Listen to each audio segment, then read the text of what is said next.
The Bitcoin Group, the American original. For over the last 10 seconds, the sharpest Satoshis, the best Bitcoins, the hardest cryptocurrency talk. We'd like to welcome our panelists. Blake Anderson, cryptographic economist. Hello, everybody. Derrick J. Freeman from Free Talk Live. Hello. Will Pangman from Topeki. It's great to be back. And I'm Thomas Hunt from the World Crypto Network. Our first issue today. Will Google Hangouts show me the Hangout button? No. There it is. Almost.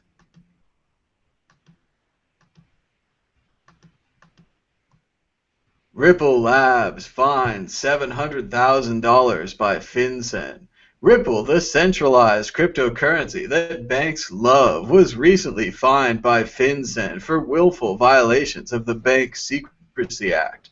Ripple failed to register as a money services business and then failed to implement appropriate anti-money laundering procedures.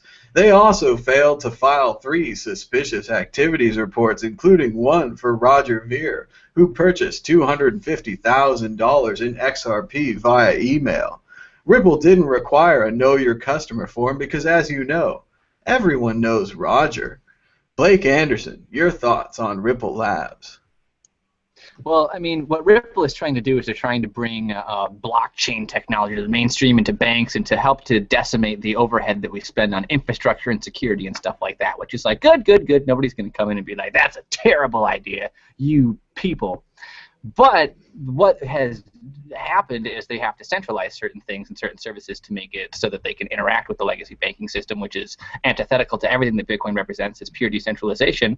And pure decentralization is something that's going to lead to benefits not just in one area, but also in regulation and governance and things, because there's nobody to come back after.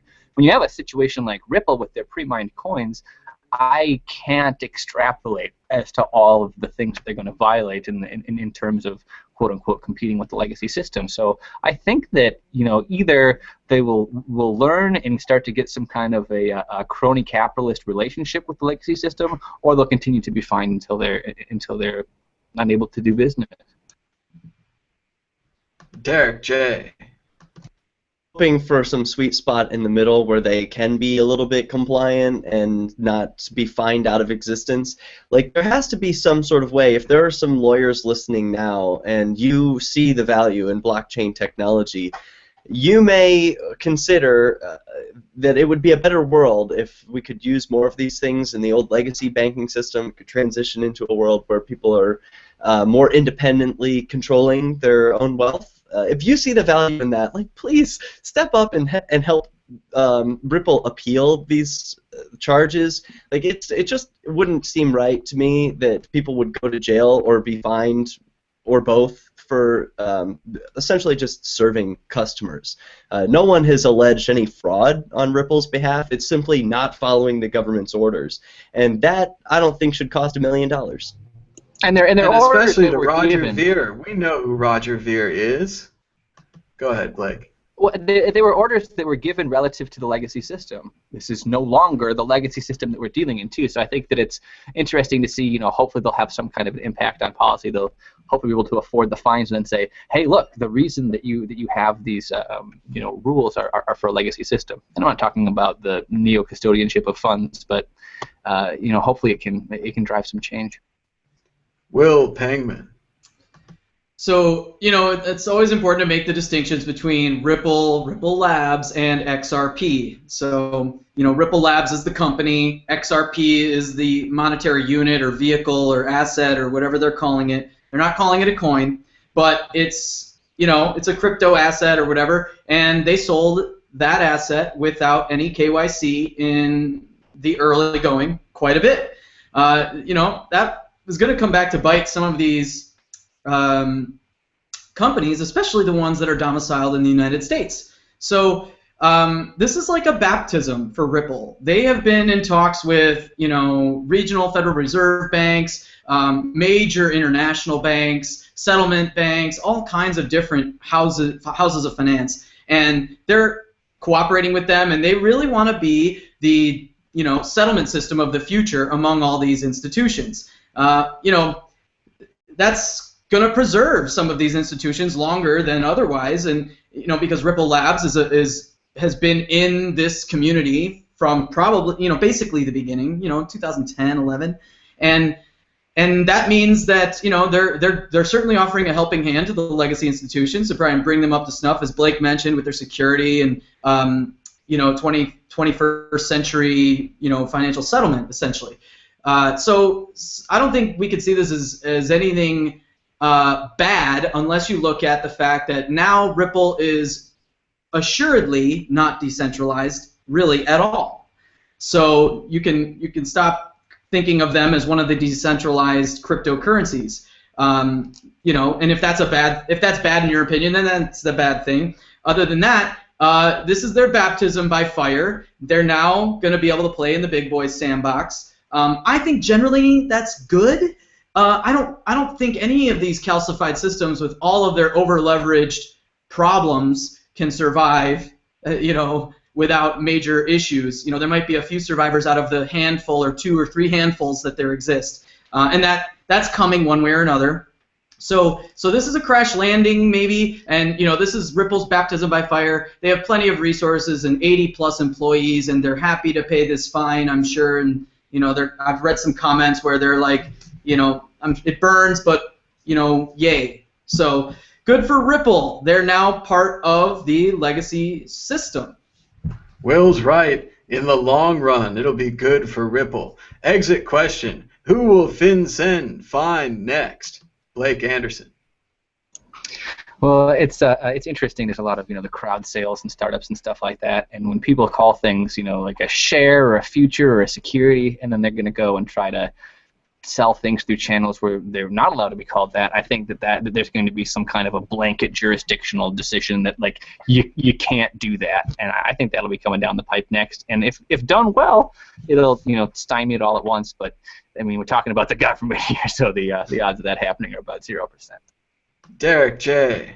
Yeah, if what Blake is predicting doesn't happen soon enough, it'll be counterparty.io for like $1 million more, like 1 million times more than they find Ripple. Will Pangman. Yeah, I mean, take your pick. Any of these crypto 2.0s that have made themselves public and domiciled in the United States, or even in any other friendly jurisdiction, which throughout the world, that's all of them, but maybe a 10 or a dozen at most. So, maybe the folks who are domiciled in Switzerland get away with it. Maybe Ethereum gets out unscathed. BitShares would be my prediction as to who's next. I think Counterparty might end up unscathed, and who knows? I hope Swarm, I hope Counterparty, and I hope these people who are very active in the community and really doing really cool things and awesome experiments don't get burned like this. But the interesting thing to note is that you have coins like Nubits or Next that are doing very similar things and probably breaking the rules, but there's no one to target behind them because they're actually trying to be decentralized. So they'll definitely be all right as long as they manage their product well. Before we move on, I want to point out, philosophically, what it is we're talking about is companies made something, sold it to people, and are now getting in trouble for that. And I think that's really wrong. Just because the government puts them in some sort of different classification because it's money transmission or something. Well, if I make widgets, or if I make lemonade, or if I make anything, if I invent something and want to sell it to you, and you say, I want that, and we trade and have a voluntary interaction, where's the problem in that? And why are these people any different? Oh, definitely. And if I can be devil's advocate a little bit here, I understand what you're saying, and I agree with you for a majority of it. But if we're going to take law and simplify it as much as we can and say you have 3 basic laws: don't violate people's negative rights by assaulting them and killing them; don't steal people's the fruits of their labor and retroactively enslave them by destroying property or by stealing the fruits of the labor of their property.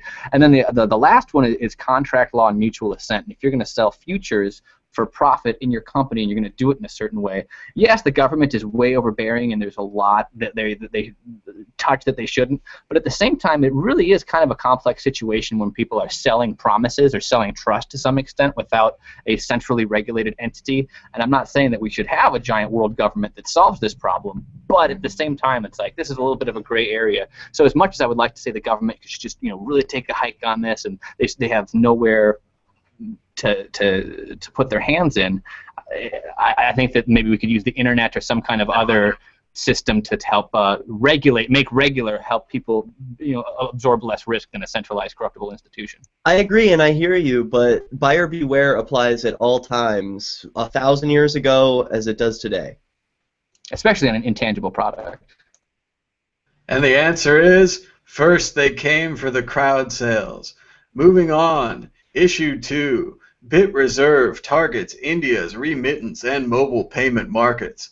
Full disclosure, BitReserve is technically a bank, but it's not a fractional reserve bank.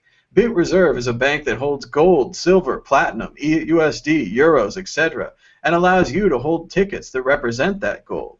The real trick is you can seamlessly spend your gold as if it were Bitcoin, but the value of your Bitcoin is preserved because it's stored in gold. As the article says, they have a very impressive founder and planning to expand into India. Derrick J, what do you think about BitReserve?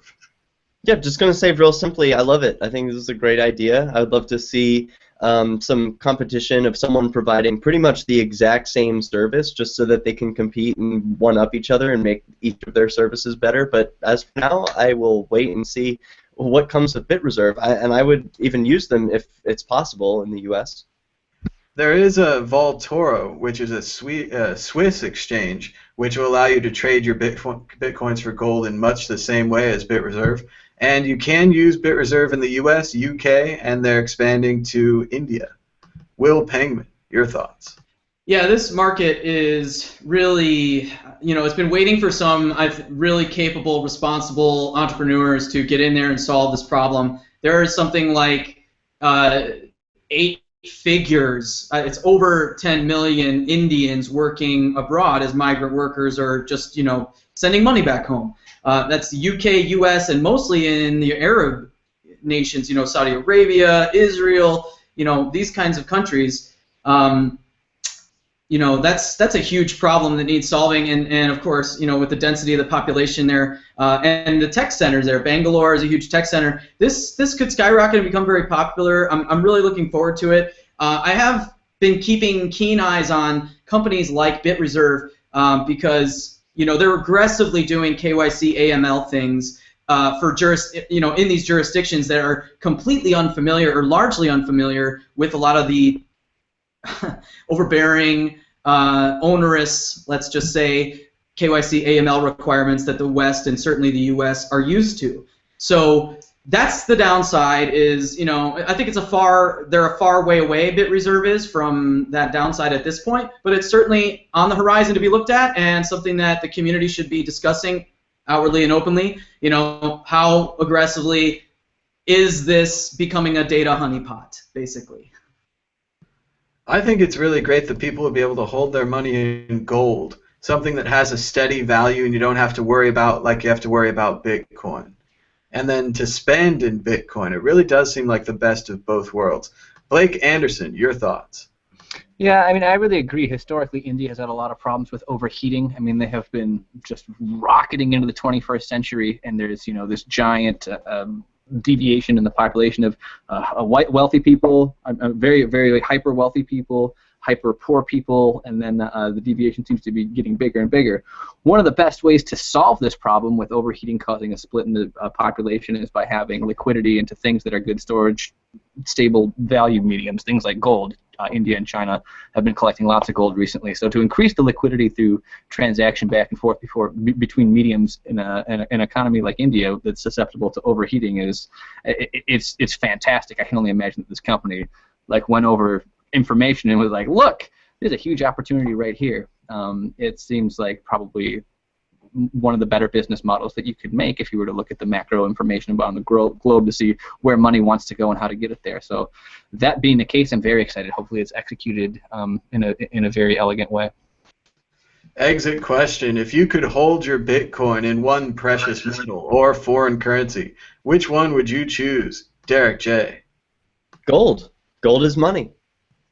Will Pangman.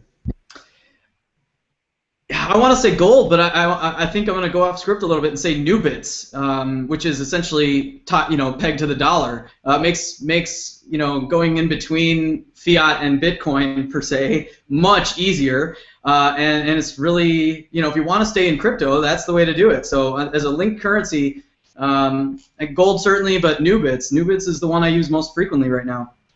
Blake Anderson. Well, I mean, it depends. I guess, after a block halving, as the price kind of equalizes down, I would want to hold it in gold. But then approaching a block halving until afterwards, when the price of Bitcoin goes up, I'd want it to be in Bitcoin. And to have that choice, I think illustrates the utility of the product. The answer is gold. Issue 3. Private Blockchain Island Summit responds to Backlash over Private Island Bash. The second in a series of private islet summits for CEOs and other rich people. This time the event includes one woman. She's a professional kiteboarder and friends with Virgin mega billionaire Richard Branson. The organizers have changed their tune, saying women may be welcome on a nearby, separate but equal island. Will Pangman, will you be attending this private Bitcoin summit? My invitation seems to have been lost in the mail. No, I won't be going to this one. I was invited to the Satoshi Roundtable, which was really neat, and wasn't able to go. But I'm in favor of all these little secret meetings. That's all I'll say about that. I really want to talk about this, banning of women on this island that is owned by a private person. They can do that. It's their private island. But why would you publicize your event and have these facts come out? I want to say my son and I made a fort the other day, and there's no girls allowed in there either. He decided, but it's his fort. That's a great point. I mean, you can feel how you want to feel towards Richard Branson for his permissiveness or impermissiveness towards women on his island. I don't understand that. It's really bothersome to me that with all of the accomplished and new names. I mean, I figured I was looking to see Blythe Masters on this invite list or whatever. I saw a list of invites early in the announcement. It was all males, and I totally noticed that right off the bat. Thought I'd for sure see some of these other female CEOs. There's so many great ones, like Catherine Nicholson of BlockCypher, and there's a few women officers at is it BitPagos or BitPesa? Excuse me, BitPesa. So they're out there, they're everywhere, and there's tons of women doing amazing things. Why you wouldn't have that influence there? There's women VCs who are betting big on Bitcoin companies. I don't understand this whole you can't come on my island, or why even have it on that island. And one point of clarification though, this is not the second in the series of private conferences is not formal. Like, this is not part of the Satoshi Roundtable Bruce Fenton thing, as far as I know. This is the attempt of some rich people to get their foot in the door. These are totally separate rich people conferences. It's not a series. You can't collect a punch card for each one. You don't get a free Subway sandwich. It's not like Star Wars. It's not a series. Blake Anderson. Third movie for free, man. Well, I mean, I was kind of talking a little bit earlier, and Bitcoin was made in private IRC channels and all that kind of stuff. Yeah, GitHub and the open source and all that stuff happened later, but there's a giant guarantee of privacy on the internet. And the person I was talking to said, well, yeah, but these older people with money and stuff don't have access to that same level of privacy on the internet, so they shouldn't be able to have it. It's like, well, I don't know if I could make rules for the people like that, but it seems like people like privacy, and if they can't, make their own completely incontrovertibly secure system to talk to each other, it would make sense they'd want to meet in person. I'd worry about people wearing wires and stuff and all the legacy stuff if you're going to go from the online improvements in secrecy to in person, but apparently that's the thing that they want. I don't know why no females. I mean, that's just so off the wall. It's really funny. And are they going to be like, well, they might. stink up the place with perfume, you know, and they have like what could they like? I'm trying to think of like an actual really tenable reason, and I can't. So you know, hopefully somebody's just got really bad perfume allergies, and it's all a big misunderstanding. I don't know. It's because they don't like my cigars. Derrick J. So I believe all individuals have rights, and among those rights are the freedom of association. So people can get together in houses or islands or whatever buildings they want and discuss private matters or public. You know, this is an individual right that all people have, no matter what your bank account is. And so I think, you know, it's well within the rights of these individuals to collaborate in private. That's their freedom of association. Their choice to exclude women on this private property seems to me an odd one. I'm just as confused as you all are. I think that we're all too young to get where these older generations are coming from. Like, I think they're still clinging to, like, well, men are in boardrooms and wear ties, and women just, you know, they can't do that. There are secretaries or something. I think there's like a generation gap thing going on here. That's my best guess as an explanation. I think that they really are part of the old world that says, well, you know, we want to be men, and we don't want to be thinking about how, like, oh, well, Judy is very attractive, and we don't want to be showing up. Like, I think that some of these people honestly believe it would hurt their performance. It would distract them if there were women on this island. That they would divert their attention away from their intended goal and instead pursue the women. I think that's really what they think.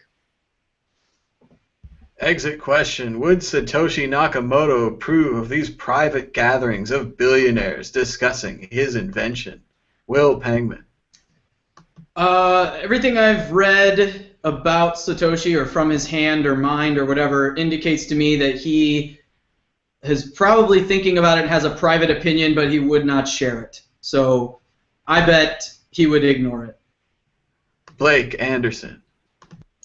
Well, I'm 100% sure that if Satoshi was aware of this stuff, he'd go get himself some kind of a powerful automatic weapon and do something about it, man. I mean, you know, you gotta protect your currency with extreme prejudice. We've learned that, like, from the biggest and the best countries on earth. I mean, you've got to go and kick some ass. So that's definitely what Satoshi would do. It's proof once and for all that Satoshi Nakamoto is dead. Derrick J. Yeah, I think that Satoshi Nakamoto would not approve of these private gatherings of billionaires to discuss his invention. However, I don't think that matters. They have the right to do it. I mean, I disapprove of lots of things in the world, but people have the right to do it. It reminds me of that one time Jesus was like, there should be more money changers in this church. There are not enough money changers in this church. And then he went and recruited more money changers, right? Like, that's how that story went. Like, he gathered them right on the street, and then people are like, man, Jesus, you know how to recruit some salesmen. That was the birth of America. Salesforce. Issue 4. BitGo accused of seeking patent of Bitcoin multisig technology. Please note the word accused.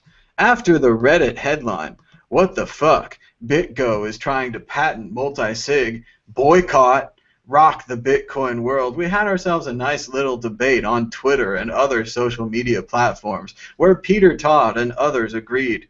We don't like software patents. BitGo eventually changed their stance, announcing an Innovators patent agreement, which may have been their plan all along, but no one will ever know. Blake Anderson, should there be more software patents in Bitcoin? Did BitGo make the right move in seeking a patent? And finally, do you consider their patent defensive, like they say, or offensive? That's right, it's a 3-part question. Go. Well, it's kind of a topic that hits close to home for me because my father is a graphic designer, and all growing up he would design and draw pictures and stuff for a bunch of everything, and then he'd pick up some magazine or something, and like big companies would just like blatantly steal his stuff. So now I'm like, yeah, that's wrong. You gotta go get your stuff back. But as I become older and learn more about negative and positive rights and the line in between, it's like, oh, well, intellectual property rights undermine real property rights, and the mutually exclusive nature of rights means that's not a good thing. So intellectual property rights are really fundamentally untenable. Yeah, I think that maybe they did want to try to get the patent for Multisig so they wouldn't want to be sued later, but that is kind of the industry standard platitude that people give when they're going to patent troll somebody else. They're like, we're not going to patent troll, we're just going to have this, and we're going to be an altruistic band of awesome people, and everything's going to be cool, man, trust us a lot. The whole community's about trust, man, trust us. And so that rubs people the wrong way. So, I mean, take it with a grain of salt. Maybe it is a viable reason to buy a patent for your stuff. You don't want to get sued by the system, which is automatically untenable, but then to go in and use the system to try, it's just a big macro nightmare. So I don't think anybody should go too nuts boycotting just yet. Derrick J. Should there be more software patents in Bitcoin? No. Did Bitcoin make the right move in seeking a patent? No. But so it's only a faux pas at this point. They haven't really hurt anyone. It seems to be a strategy of living in 2015 where we know that there are aggressive government regulators. There are people who could seek to do harm with this technology, and possibly it's their strategy to prevent that harm. That would be great, but the way I see it right now is like they're wearing a black belt with brown shoes. It's just, you've made a mistake, but it's not horrible. And finally, do you consider their patent defensive, like they say after the fact, or offensive? Time will tell. You know, I'm going to reserve judgment for now. I'm going to take them at their word and say that, yes, this is their strategy. They're trying to prevent harm from happening. But I will be watching, and I'll be very judgmental when they do harm, if that time ever comes. I'll be sure to coordinate my shoes and belt from now on. Will Pangman. Yeah, there should not be more software patents in Bitcoin. I'm eager to see what kinds of things actually could be proprietary with regard to development in Bitcoin or the core itself. That's going to be interesting. We won't probably see that for several years. So, did BitGo make the right move in seeking a patent? I agree with the rest of the panel. I don't think they did make the right move. This definitely seems preemptive. I'm kind of going to tie into the last answer too. You know, I think this is not a defensive measure to seek this patent.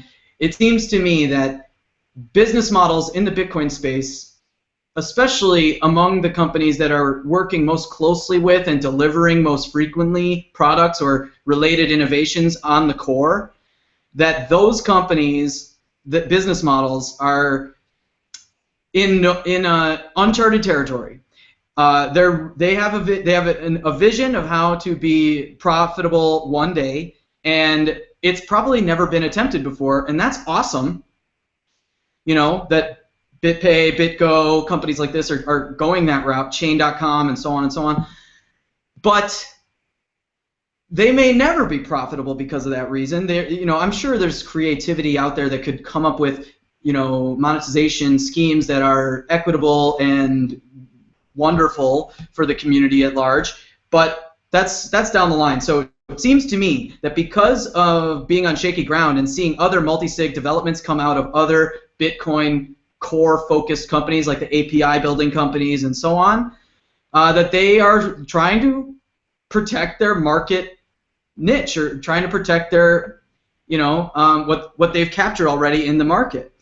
It doesn't seem like they could be doing anything else, you know? I mean, one day maybe there are some state-sponsored companies that develop on the core and try to file patents, and by then, I think if Bitcoin is successful, there won't be any point to any of that because it will be big by then. But yeah, I mean, this definitely stinks. I'm going to continue to use BitGo, especially their modular products that I can plug into other things and, you know, talk to my developers and stuff and say, hey, use this tool that just came out. BitGo just developed this. And yeah, I certainly appreciate a lot of the people who still work there. it is interesting to note that Will O'Brien, the CEO, the original founder and CEO of the company, has left that post. I'm sure he's still tied to the company pretty deeply, but he's no longer day to day. So it would seem that there's been a kind of changing of the guard, and it would seem that this is maybe part of that. And knowing Will O'Brien a little bit, and knowing where his heart is with regard to open source software a little bit,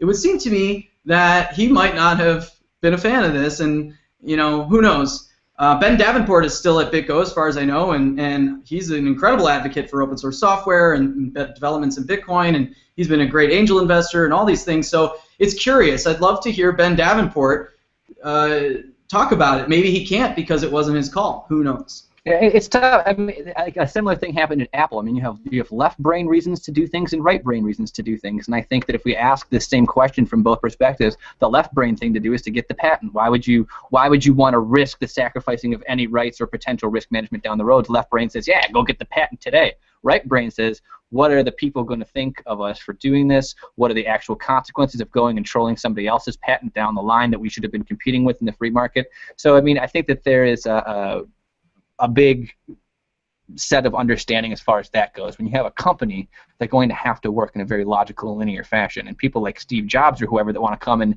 actually transcend the limitations of that field, I mean, that can lead in two directions. Either you transcend the limitations of your field and you make a lot of money, or your project goes into scope bloat and runs itself out and you die. So the kind of left brain oriented company that wants to do things very, very securely and very, very tightly does not like when those kinds of things come along, but those are the kind of things that are required to bring us to the future. So I think that that's what we have going on here. The classic, the left brain thing to do is to get the patent. The right brain thing to do is probably to communicate with the community in the long view and to not do that. So it's very, very hard to be judgmental. Moving on to questions and answers. There's still a chance to get your questions in. Click on the box on the screen that says Ask Questions and put your questions on the sidebar. We've got a couple of comments from Silver Miner. He says he would prefer to hold his Bitcoin in platinum. Also, that he was reminded of deja vu of the creature from Jekyll Island, which was, of course, when they planned the Federal Reserve in secret on a small island off the coast of Georgia. And they had yeah, we skipped the exit question. Now, let's see. Tackle the World says, even if you had a patent on cryptocurrency, wouldn't the government steal it without repercussion? And I think, yeah, the government could, if they thought it was a military necessity or economic necessity and they needed to make a copy of Bitcoin, IBM FedCoin, as they recently announced, they would take the patent by force. What do you think, Derrick? You're smiling. Blake? I was going to say that's what happens when you're ruled by assholes instead of an immutable ledger. You don't know what the rules are going to be, and they're going to change based on what the asshole is ruling you need. I'm sure Derrick agrees. And we're running out of questions, but we do have the deja vu, so yeah, I've tried to mark that one off. But yeah, it was a lot like Jekyll Island, strange meetings in the night and dark. And we're moving on to predictions and story of the week. Blake Anderson, do you have a prediction? What, Blake? Derrick, you want to do the exit question? We'll go back to it. I mean, okay, Derrick. I'm with Derrick. What are patents for? Why do we need software patents anyway? I didn't think it was that good a question, so I was going to move on. Well, I think this is an important one because I think there are a lot of people in the software development community and all across the inventing world who think that patents are important. They've been told that their whole lives, for generations. People have relied on patents for innovation, and they say that people wouldn't innovate without them. But I think that's a lie. It's just not true. Patents are intended to prevent competition in a given market, but they don't actually do that. All they do is punish people who choose to compete. And let's remember that competition is good for consumers. Competition brings about more goods and services into a market than existed previously. And so patents don't prevent that. They're also kind of evil because of the way that they punish people who choose to compete and thus provide consumers with more goods and services. They use guns and cages from the government to punish those people. So to you software developers who rely on patents, I say, I challenge you to find a peaceful way to enforce your patents rather than relying on government guns. The other problem with software patents is often they're patenting something that's incredibly obvious, like Amazon's one click to buy something, or that company that's patented the playing items in order off a list, which they go around suing podcasters for, saying that your podcast violates our playing things in order off a list patent. It really does seem like software patents, where there's so low barriers to entry, and almost anyone can write software. We really don't need patents. We really don't need something to encourage people to write software. Everyone's writing software. Blake, what do you think about software patents? We have a judicial system that's supposed to be dealing with 3 laws that I described a little bit earlier. That's a big job. That is a hyper-massive, difficult, extremely important job. And when we have them looking at, hey, I wrote up some pseudocode for a one-click application. Can you go and mess up other people's lives and their success to help me make sure I make more money off of this? That is not a tenable situation. That's not something that seems to be able to be like, oh, well, if you look at it in this way, then everybody's winning out. There's no different way to cut it than this is not a good path to productive versions of the future. Yeah, I want to kind of echo what Blake said. My answer to the exit question is, what are patents for? Patents are for trolls and trolling. Why do we need software patents anyway? And this is kind of a bigger question. I'm going to try to keep it software related, but in the past, there were no systems in place. And when I say the past, let's just look at the last 3 to 4 centuries. There's really no systems in place to protect inventors and their inventions, or the potential for them to capture the value that their invention brings to the world. So someone got what they thought was a good idea, and laws were written and patents came to be, and this was at a time probably a good tool for doing that. And it's a tool, so it can be used for good or for bad. And certainly anyone who's looking for weaknesses in a system to exploit will find them and do so. So that's what we have with the patent ecosystem as a whole. Now, one last thought on it is, Peter Thiel points out that the reason Silicon Valley is so lucrative is because the products and services, the creations, the inventions that come out of Silicon Valley are so profoundly better than the next best alternative, and they create such wonderful, immense value, potential, and real value in immediacy for the world that, and they've also figured out how to capture more value from their invention than people in the past, who relied on, this is the way people in the past captured value from their invention. They relied on a financier, who was usually a global, even centuries ago, a global financier, someone with property all over the world, like J.P. Morgan, for example, in the case of Edison and Tesla. So that's a great analogy, that little story, for all of the kinds of, an inventor creates an invention. The king or ruler of the area co-opts it and captures all the value for himself. Maybe indentures the inventor with a slightly improved quality of life than his peers or than what he had before, and then he can also milk that inventor for more innovation. So this is what patents actually are doing now, is they're corralling productive people and allowing the state to milk the value away from these people. Eventually that's the outcome. Well, the most valuable resource on Earth is the control and subjugation of other people. And if you think about what patents are, that's some pretty valuable, dangerous stuff. I want to introduce the listeners to a new kind of license called the BitGo No-Gov license. The BitGo No-Gov license allows any use of software and media except by governments and threatens no government guns for violators. It's not copyright-based. It's entirely shame-based. I'm not a fan of shame, but I really like this idea. This is really cool. I love the accept government clauses. That's great. And now, moving on, predictions or story of the week. Blake Anderson, do you have a prediction or a story of the week? Yeah, I guess my prediction is going to be that the middlemen in Bitcoin that thought that they could create token substrates and things that weren't decentralized and sell it and not get in trouble from the government are going to have a very, very, very, very rude awakening. I mean, like, there's certain crimes that you don't want to commit, and among those are competing directly with the food on the table of the man. That's something that makes for a lively conclusion. So I'd say look for that. Derrick J.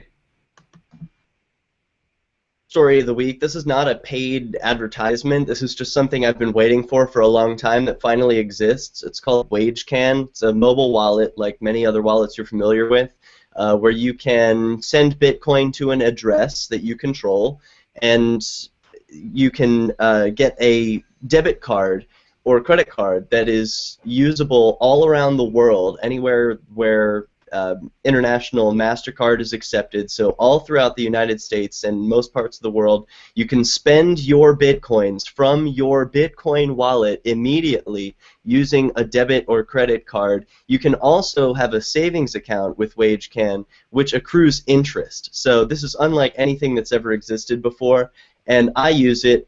I'd like others to know about it. It's called WageCan. Sounds pretty cool. Will Pangman. Well, I was torn between talking about the blocks, increasing block size discussion that's going on, and really getting no publicity from CoinDesk, Cointelegraph, or even like Wired, New York Times. Any of the, TechCrunch hasn't written about it. All of these people are not writing about this incredibly fascinating debate that's going to impact the future of Bitcoin economics, and that's very interesting. But I want to point out TechCrunch Disrupt New York, and how it seems to me like every story that has come out at that event from this past week had to do with a startup either focusing on Bitcoin, using Bitcoin in some way, or using the blockchain in some way. This is super awesome. And everyone in the tech world apparently thinks the Bitcoin and or its blockchain is sexy and very useful. So we don't, those of us who are on this panel, and many of you viewers out there don't need any more affirmations about the credibility or legitimacy of Bitcoin and its adoption rate. But this is very encouraging for people who are looking on, much more so than big name retailers accepting Bitcoin. I think these are some really innovative products. So TechCrunch Disrupt New York. Almost everything coming out of there, or at least that's written about, seems to have to do with Bitcoin. Do you ever get salty about it though? Do you ever be like, I've been writing about this for years, and these experts are writing about this stuff today? I mean, come on, like, aren't you supposed to be the person that's in the thick of all this stuff, writing about this stuff way before we ever did? I mean, I don't know. Get salty, Blake. You know me. I don't know. I don't feel that way. I was just wondering if maybe you ever feel that way. I don't get salty. Does not. And finally, a prediction. More Bitcoin companies will go out of business, and soon. Buttercoin was only the start of a trend of well-funded but badly run and badly thought-out businesses that will soon come crashing to the ground. Some will be small and expected, but others will be large and shocking. Here's a tip.